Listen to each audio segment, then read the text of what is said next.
Ele dizia foi um acidente. Mas o espírito revelou que não foi. Era uma tarde de sábado, daquelas em que o sol ainda brilhava forte, mas o vento já começava a trazer um frescor que anunciava a noite. Eu havia acabado de chegar em casa depois de mais um dia de trabalho, cansado, mas com o coração em paz, como sempre acontecia quando podia descansar um pouco antes do culto da noite. Minha esposa e irmã Maria estava na cozinha preparando o jantar, e nossos 2 filhos, Davi de 10 anos e Sara de 7, brincavam no quintal. Tudo parecia normal, como qualquer outro dia em nossa família. Mas aquele sábado, 12 de março de 2022, ficaria marcado em minha memória não como um dia comum, mas como o início de uma batalha que só o Senhor poderia nos ajudar a vencer. Tudo começou com um grito. Não foi um grito de alegria, como os que costumávamos ouvir das crianças quando brincavam, mas um grito de dor, agudo, desesperado. Corri para o quintal e encontrei Davi no chão, segurando o braço esquerdo, o rosto contorcido em lágrimas. Sara estava ao lado dele, assustada com os olhos arregalados. Pai, o Davi caiu da árvore. Ela choramingou. Me aproximei rápido, e ao ver o braço do meu filho, senti um aperto no peito. Estava claramente quebrado, o osso tinha perfurado a pele, e o sangue começava a escorrer. Minha esposa ouviu o barulho e veio correndo, e quando viu a cena, colocou as mãos na cabeça, os olhos cheios de lágrimas. Meu Deus, ela repetia. Não havia tempo a perder. Peguei Davi no colo com todo o cuidado que consegui, tentando não mover muito o braço, enquanto minha esposa ligava para o irmão José, que morava perto e tinha carro. Em poucos minutos, estávamos a caminho do hospital. Durante o trajeto, Davi gemia de dor, e eu, com a voz embargada, tentava consolá-lo. Filho, já vamos chegar. O Senhor está com a gente. Ele vai te sarar. Minha esposa orava baixinho, as palavras saíam entre soluços. Pai Celestial, tem misericórdia do nosso filho. Dá força para ele suportar essa dor. Não deixe que nada de pior aconteça. Eu também orava, mas no fundo, uma pergunta martelava em minha mente. Como uma criança que sabe subir em árvore desde pequena cai assim de repente? Chegando ao hospital, os médicos atenderam Davi rapidamente. Depois de alguns exames, confirmaram fratura exposta do húmero, e seria necessário cirurgia para colocar uma placa de metal no osso. Enquanto esperávamos o procedimento, minha esposa e eu nos ajoelhamos em um canto do corredor e clamamos a Deus. Senhor, o Senhor sabe que não temos condições de pagar uma cirurgia assim. Mas o Senhor é o Deus que abre os céus e faz chover maná no deserto. Se foi da tua vontade que isso acontecesse, dá-nos forças para passar por isso. Mas se foi coisa do inimigo, rebenta essa obra, Senhor. Não permita que nosso filho sofra mais do que já sofreu. As lágrimas escorriam sem parar, mas havia uma paz no coração, aquela paz que só vem quando sabemos que Deus ouve nossas orações. A cirurgia durou quase 3 horas. Quando o médico saiu, nos disse que tudo havia corrido bem, mas que Davi precisaria ficar internado por alguns dias para evitar infecção. Também nos alertou que a recuperação seria longa, com fisioterapia e cuidados constantes.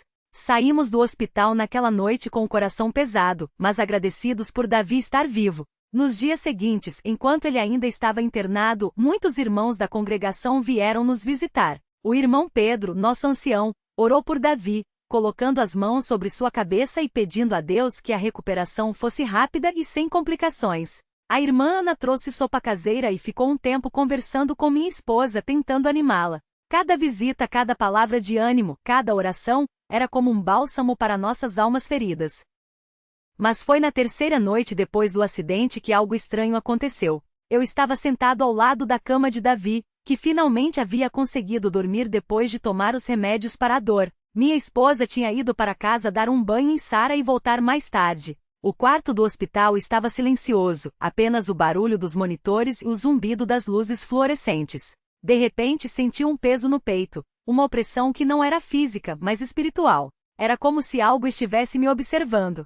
Fechei os olhos e comecei a orar em voz baixa: Senhor, protege meu filho. Não permita que o mal se aproxime dele. Foi então que ouvi uma voz. Não foi uma voz audível, como a de uma pessoa falando, mas uma voz dentro do meu espírito, clara como água. E ela disse: isso não foi um acidente. Meus olhos se abriram de repente.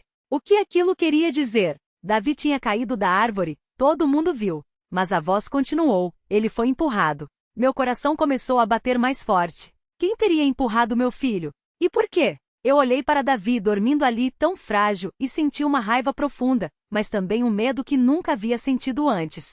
Senhor, sussurrei, se isso foi obra do inimigo, me mostra o que fazer. Não deixe que isso fique impune.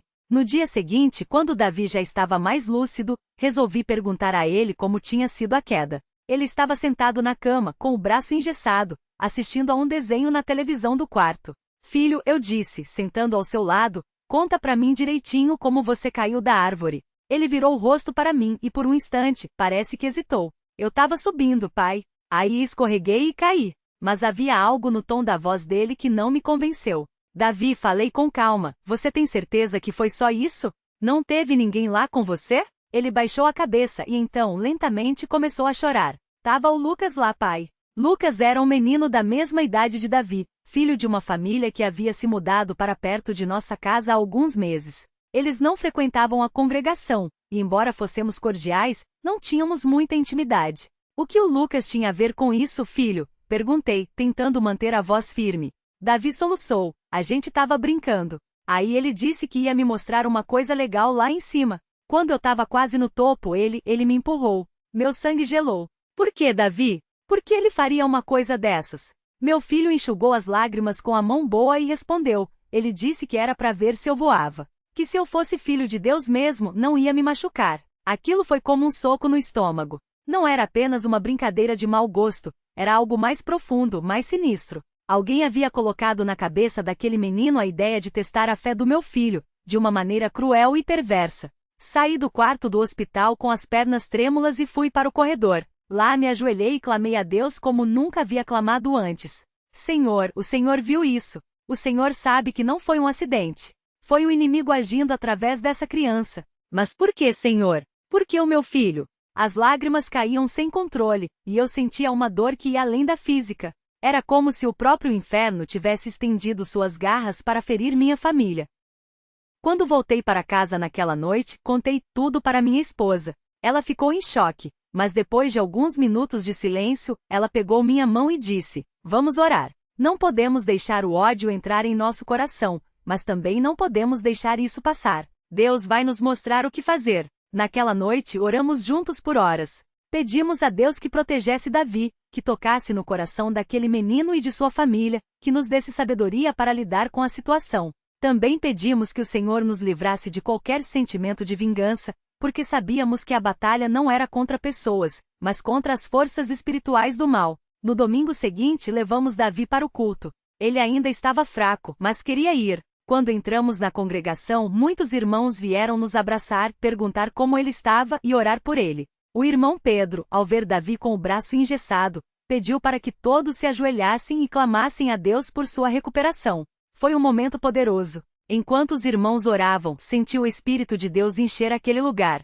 Era como se uma nuvem de paz descesse sobre nós, e eu soube, naquele instante, que Deus estava no controle de tudo. Mas a batalha não havia terminado. Na semana seguinte, enquanto Davi ainda se recuperava em casa, começamos a notar coisas estranhas. Sara, nossa filha, começou a ter pesadelos. Ela acordava no meio da noite gritando, dizendo que via um homem preto no quarto. Minha esposa e eu orávamos por ela, ungíamos sua testa com óleo, mas os pesadelos continuavam. Uma noite, depois de mais um episódio, minha esposa me chamou para o quarto das crianças. Olha isso, ela disse, apontando para a parede perto da cama de Sara. Havia arranhões, como se alguém tivesse passado as unhas com força. Não eram marcas de antes, tínhamos pintado a parede há pouco tempo. Foi então que entendemos, o inimigo não havia desistido. Ele havia usado aquele menino para machucar Davi, e agora estava tentando assustar Sara, abalar nossa família. Reunimos os dois filhos no quarto, ungimos a casa com óleo, e oramos com autoridade, no nome de Jesus. Inimigo, nós te resistimos. Esta casa é do Senhor. Estas crianças são propriedade de Deus. Sai, em nome de Jesus. Foi uma batalha espiritual intensa, mas depois daquela oração, Sara nunca mais teve pesadelos. Os arranhões na parede sumiram no dia seguinte, como se nunca tivessem existido. Enquanto isso, Davi continuava sua recuperação. A fisioterapia era dolorosa, e havia dias em que ele chorava, dizendo que não aguentava mais. Mas minha esposa e eu o encorajávamos: Filho, o Senhor está contigo. Ele não te abandonou. Cada dor que você sente hoje é um passo para a vitória. E Davi, apesar da pouca idade, mostrava uma fé que nos surpreendia. Uma vez, enquanto eu o ajudava a fazer os exercícios, ele olhou para mim e disse: Pai, quando eu sarar, eu vou perdoar o Lucas. Aquilo me tocou profundamente. Por que, filho? Perguntei. Porque Jesus perdoou quem o pregou na cruz, ele respondeu, com uma simplicidade que só uma criança poderia ter. Passaram-se 2 semanas desde o acidente e um dia, enquanto eu estava no trabalho, recebi uma ligação da escola. Era a diretora, pedindo que eu fosse até lá o mais rápido possível. Quando cheguei, encontrei Lucas sentado em sua sala, com os olhos vermelhos de tanto chorar. A diretora me explicou que ele havia tido um ataque de pânico durante a aula e não parava de repetir que o homem de preto estava atrás dele. Eu não sabia o que fazer, mas senti que Deus estava me dando uma oportunidade. Pedir para falar com Lucas sozinho, e a diretora permitiu. Sentamos em um banco no pátio da escola. O menino tremia, os olhos cheios de medo. Lucas, eu disse com calma, você sabe quem eu sou? Ele balançou a cabeça negativamente. Eu sou o pai do Davi, o menino que você empurrou da árvore. Ao ouvir isso, ele começou a chorar ainda mais. Eu não quis, moço. Eu não quis fazer isso. Por que você fez então? Perguntei. E foi aí que ele contou tudo. Lucas disse que alguns dias antes do acidente, havia conhecido um homem perto do rio, onde costumava brincar. O homem era alto, vestia roupas escuras, e tinha um sorriso que, segundo Lucas, dava medo. Esse homem começou a conversar com ele, dizendo que sabia que ele era especial, que poderia fazer coisas que outras crianças não podiam. Ele disse que se eu empurrasse o Davi da árvore, eu ia ver se ele era mesmo filho de Deus. Que se ele voasse, eu ia ganhar um poder. Meu coração doía ao ouvir aquilo. Era exatamente como Davi tinha falado. E depois que você fez isso, o que aconteceu? Perguntei. Lucas tremeu. O homem sumiu. E desde então eu vejo ele em todo lugar. Ele diz que agora eu sou dele. Aquilo confirmava tudo o que havíamos sentido. Não era uma coincidência, não era uma brincadeira de criança. Era uma armadilha do inimigo, uma tentativa de destruir não só o meu filho, mas também aquele menino. Ore com Lucas ali mesmo, no pátio da escola. Coloquei a mão em sua cabeça e, em nome de Jesus, quebrei qualquer maldição, qualquer laço que o inimigo havia colocado sobre ele. Lucas, Jesus te ama. Ele não quer que você tenha medo. Se você pedir, ele vai te livrar desse homem ruim. O menino chorava, mas acenou com a cabeça. Antes de sair, dei a ele o Novo Testamento que sempre carregava na bolsa. Leia o Salmo 91, eu disse. Deus vai te proteger. Quando cheguei em casa, contei tudo para minha esposa. Ela chorou ao ouvir o relato, mas também viu a mão de Deus em tudo aquilo. Deus nos mostrou a verdade para que pudéssemos lutar, ela disse. Não só pelo Davi, mas por aquele menino também. Naquele dia, oramos juntos, agradecendo a Deus por ter nos dado discernimento, por ter protegido Davi da morte, por ter nos mostrado que a batalha era espiritual. Também pedimos que Deus tocasse no coração da família de Lucas, para que eles buscassem a verdade. Os dias foram passando, e Davi foi se recuperando. O braço começou a sarar, as dores diminuíram, e ele voltou a brincar, embora com mais cuidado. Lucas, por sua vez, parou de frequentar a escola por algumas semanas. Soubemos, através de outros pais, que sua família havia se mudado repentinamente. Não sabemos para onde foram, mas oramos para que, onde quer que estejam, eles encontrem a luz de Cristo. Hoje, quase um ano depois daquele sábado que mudou nossa vida, olho para trás e vejo a mão de Deus em cada detalhe. Davi está completamente recuperado, sem sequelas. Sara não tem mais pesadelos. Nossa família está mais unida do que nunca, e nossa fé foi fortalecida de uma maneira que só quem passa por uma prova assim pode entender. Aprendemos que o inimigo é real, que ele age de maneiras que não podemos imaginar, mas também aprendemos que Deus é maior, que ele ouve nossas orações, que ele nos dá discernimento, que ele luta por nós. Há algumas semanas, durante um culto, o irmão Pedro compartilhou uma palavra que marcou profundamente meu coração.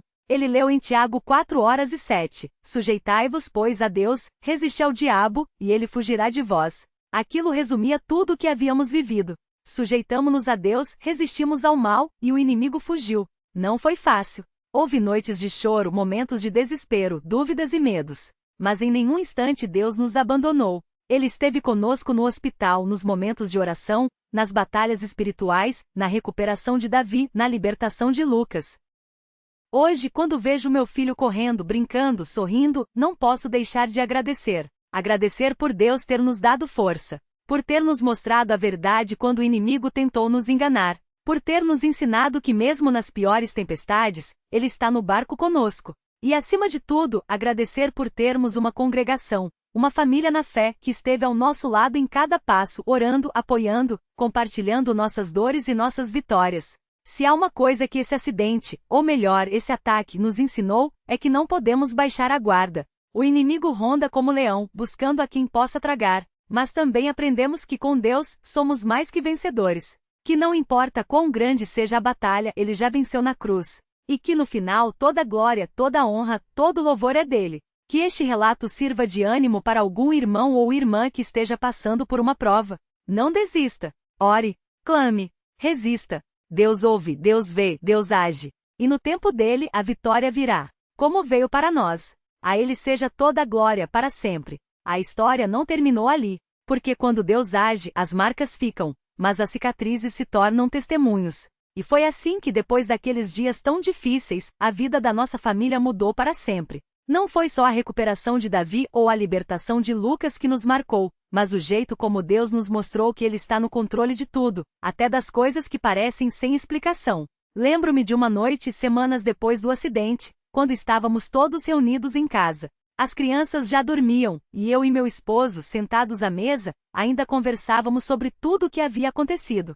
Foi então que ele me olhou com os olhos cheios de lágrimas e disse: "Você lembra quando o médico falou que Davi poderia não andar mais? Que as lesões eram graves demais. E hoje ele corre, pula, joga bola. Como pode alguém dizer que foi só um acidente?" Aquela pergunta ecoou no meu coração. Não foi um acidente. Foi uma batalha espiritual. E Deus nos deu a vitória. Mas o inimigo não desiste fácil. Alguns dias depois, enquanto eu limpava a casa, ouvi um barulho no quarto das crianças. Quando entrei, vi Lucas, o nosso filho mais velho, olhando para a parede com um olhar vazio, como se estivesse vendo algo que não estava ali. Meu coração gelou. "Não de novo, Senhor", clamei em pensamento. Mas dessa vez eu já sabia o que fazer. Peguei a Bíblia que estava na cabeceira, abri em Salmos 91 e comecei a ler em voz alta. "Aquele que habita no esconderijo do Altíssimo, à sombra do Onipotente descansará. Direi do Senhor: Ele é o meu Deus, o meu refúgio, a minha fortaleza, e nele confiarei." À medida que as palavras saíam da minha boca, foi como se uma nuvem escura se dissipasse do rosto de Lucas. Ele piscou, olhou para mim e perguntou: "Mãe, o que aconteceu?" Eu o abracei forte e disse: "Nada, meu filho. Só o Senhor nos protegendo mais uma vez." Naquela mesma semana, resolvemos compartilhar tudo na reunião de oração. Não foi fácil expor nossa luta diante dos irmãos, mas sabíamos que o testemunho poderia fortalecer a fé de alguém. Quando meu esposo começou a falar, a voz tremia, mas as palavras saíam com uma convicção que só vem do Espírito. Ele contou como, no dia do acidente, sentiu um peso no coração para não sair de casa, mas ignorou. Como, depois, soube que não foi coincidência, mas uma advertência que não entendemos na hora. Muitas cabeças na congregação assentiram, porque quem já não passou por isso? Quem já não sentiu o Espírito falando, mas por pressa ou descuido não deu ouvidos? Uma irmã, a Dona Maria, levantou a mão e disse: "Irmão, eu também já passei por isso. Há 2 anos, meu marido teve um derrame. Os médicos disseram que não ia sobreviver, mas nós oramos, jejuamos, e hoje ele está aqui, firme na fé. O inimigo queria nos destruir, mas Deus tinha outro plano." Outro irmão, o irmão João, completou: "É assim mesmo. O diabo vem como ladrão para roubar, matar e destruir, mas Jesus veio para que tenhamos vida em abundância. E quando a gente resiste, ele foge, como a palavra diz." Aquele momento foi tão forte que muitos começaram a chorar. Não era choro de tristeza, mas de gratidão. Porque quando a gente olha para trás e vê o quanto Deus nos livrou, o coração só pode se encher de louvor. E foi assim que naquela noite, a reunião de oração virou um verdadeiro altar de adoração. Os irmãos se ajoelharam, levantaram as mãos, clamaram, agradeceram. Alguns contaram suas próprias batalhas, outros, suas vitórias. E todos saíram dali mais fortes, sabendo que não estavam sozinhos. Mas a prova não havia terminado. Pouco tempo depois, Davi começou a ter pesadelos. Acordava gritando no meio da noite, suando com medo. No começo achamos que era só o trauma do acidente, mas quando as noites se tornaram insuportáveis, entendemos que era mais uma investida do inimigo. Dessa vez não era contra o corpo, mas contra a mente. Uma irmã da congregação que tinha o dom de discernimento nos disse: "Esse menino está sendo atacado no sono. Precisamos orar sobre ele antes de dormir." E foi o que fizemos. Todas as noites antes de deitar, nós, como família, nos ajoelhávamos ao lado da cama de Davi. Meu esposo ungia a testa dele com óleo, como faziam os servos de Deus na Bíblia, e orávamos: "Senhor, protege a mente do nosso filho. Não permita que o inimigo semeie medo nele. Enche-o do teu espírito para que ele durma em paz, porque tu és a sua paz. Não foi imediato, mas pouco a pouco os pesadelos foram diminuindo. Até que uma noite Davi acordou sorrindo e disse: Mãe, sonhei com Jesus. Ele me segurou pela mão e disse que não precisava ter medo. Aquilo foi como bálsamo para nossa alma. Mais uma vez, Deus mostrava que ele estava no controle. Enquanto isso, Lucas, que já havia sido libertado, começou a demonstrar um interesse maior pelas coisas de Deus. Ele pedia para ir às reuniões, queria ler a Bíblia, fazia perguntas sobre a fé. Uma vez, ele me perguntou: Mãe, por que o diabo não gosta da gente? Eu me sentei ao lado dele e expliquei: porque a gente pertence a Jesus. E o diabo sabe que se a gente ficar firme na fé, ele não pode nos vencer. Por isso ele tenta nos assustar, nos fazer duvidar. Mas Jesus já venceu ele na cruz. Então, se a gente ficar com Jesus, nenhum mal vai nos atingir de verdade. Ele pensou um pouco e disse: Então a gente tem que orar sempre, né? Isso mesmo, meu filho. Orar sempre. E foi assim que, aos poucos, nossa família se fortaleceu. Não porque as provas tinham acabado, porque elas nunca acabam, mas porque aprendemos a confiar mais em Deus. A cada batalha, a nossa fé crescia. A cada vitória, o nosso louvor aumentava. E a cada dia entendíamos melhor que a vida cristã não é um mar de rosas, mas uma caminhada de fé onde Deus nos molda, nos ensina e nos faz mais parecidos com Cristo. Um dia, enquanto estávamos na congregação, um irmão que havia se afastado há anos se aproximou de nós. Ele estava com os olhos baixos, como se carregasse um peso. Irmão, irmã, eu preciso desabafar. Eu me afastei porque achei que Deus não estava me ouvindo. Minha filha ficou doente e perdi o emprego, e eu pensei que ele tinha me abandonado. Mas hoje, ouvindo o testemunho de vocês, eu vi que estava errado. Deus nunca me abandonou. Eu é que me afastei. Meu esposo o abraçou e disse: Irmão, o inimigo quer que a gente pense assim, que Deus não se importa. Mas ele se importa sim, e ele está te chamando de volta. Naquele dia, aquele irmão chorou, pediu perdão a Deus e voltou para o caminho. Mais uma alma resgatada. Mais uma vitória do Senhor. E assim a nossa história se tornou parte da história de muitos. Porque quando Deus age na vida de um, Ele está falando para todos. Ele quer nos mostrar que não importa quão grande seja a batalha, Ele é maior. Que não importa quão escura seja a noite, a sua luz nunca se apaga. E que no final, a vitória não é nossa, mas dele. Hoje, quando olho para trás, vejo que aquele acidente não foi um acidente. Foi uma prova. Uma prova de fé, de resistência, de confiança. E Deus nos provou fiel. Ele não nos deixou cair. Não nos deixou ser destruídos. Ele nos segurou pela mão e nos levou para o outro lado, mais fortes, mais firmes, mais cheios do seu espírito. Se você está passando por uma prova hoje, não desanime. Deus está contigo. Ele vê as suas lágrimas, ouve as suas orações e conhece o seu coração. Não é fácil, eu sei. Há noites que parecem não ter fim. Há dias que o peso parece insuportável. Mas lembre-se, Jesus já carregou a cruz por você. Ele já venceu a morte por você. E Ele não vai te deixar agora. Ore, clame, resista. E quando a vitória chegar, e ela vai chegar, não se esqueça de dar glória a Deus. Porque Ele é fiel. Sempre. Que este testemunho seja um ânimo para você. Que ele te lembre que não importa o que o inimigo tente fazer, Deus tem o último palavra. E a sua palavra é vida. A Ele seja toda a glória, toda a honra e todo o louvor, pelos séculos dos séculos. Amém.